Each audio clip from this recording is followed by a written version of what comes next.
Australia's corruption reality, the brutal truth, a country we're told is fair and lawful, is a house of lies when it comes to corruption, accountability, and government oversight. The system is broken, intentionally, structurally, and for the benefit of the few. Here's the truth nobody in mainstream media or parliament wants to admit. 1. The corruption we see and don't see. We, the people, can see it clearly.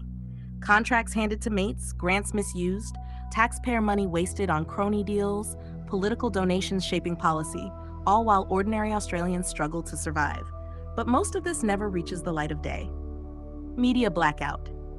Even petitions with over 50,000 signatures, like EN 7101, can disappear without coverage. The government doesn't respond. Ministers stay silent. Journalists ignore it.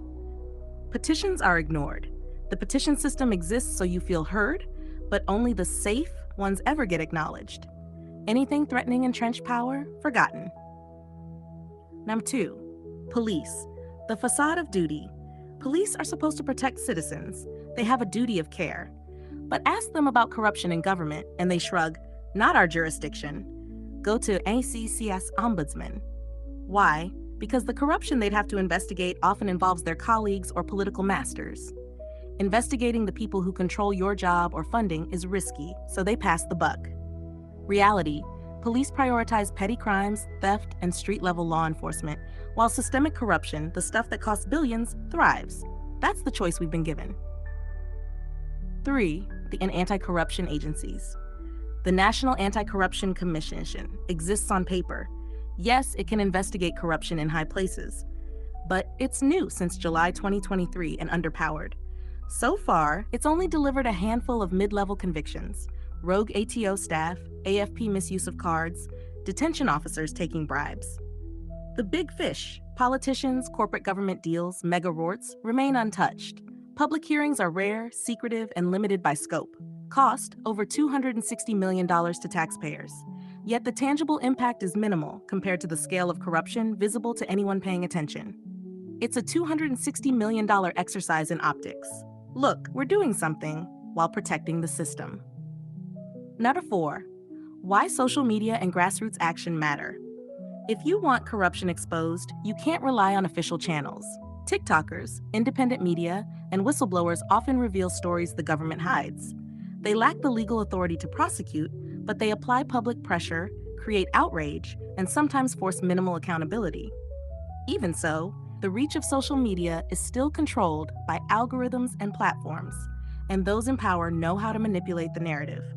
Number 5, systemic failures and the grotesque leadership. Australia's leaders, across parties, share one thing: they serve themselves, corporations, and lobbyists. Ordinary citizens are left fighting poverty, inflated housing, rising costs, and wars overseas funded with our taxes. Decisions are made behind closed doors. Petitions, protests, and complaints are largely ignored. Police defer responsibility. Oversight agencies are slow, timid, or neutered. The system is designed to fail the people. It is a puppet show of accountability. Structures exist, but power is never challenged.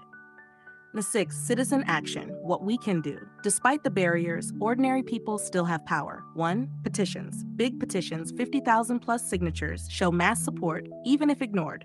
They provide evidence when pursuing legal or parliamentary pressure.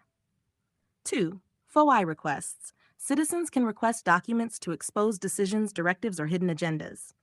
3, media outreach. Independent outlets can amplify suppressed stories. 4, parliamentary pressure. MPs and senators can be lobbied to raise questions, table issues, and demand responses. 5, social pressure. Collective outrage online or in communities forces attention. But it's a hard fight because the system is stacked against accountability. Number 7, the brutal truth. The government spends millions creating a facade of integrity while ignoring serious corruption. Police are ineffective against systemic abuse, hiding behind jurisdictional excuses. Oversight bodies exist, but they move slowly and avoid high-profile political cases. Media largely protects power by choice, not necessity. In short, the people are the only real watchdogs.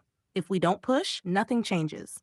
Politicians, bureaucrats, and leaders are only leading us to poverty, war, and a society where truth is optional. Bottom line, this is a system built for insiders. We pay for appearances while corruption flourishes. Any citizen who sees it and stays silent is complicit. Any citizen who raises their voice is treated as a nuisance. It's time to stop pretending. Australia's leaders do not serve the people, they serve themselves. And the sooner every Australian realizes that, the sooner we can fight for real accountability.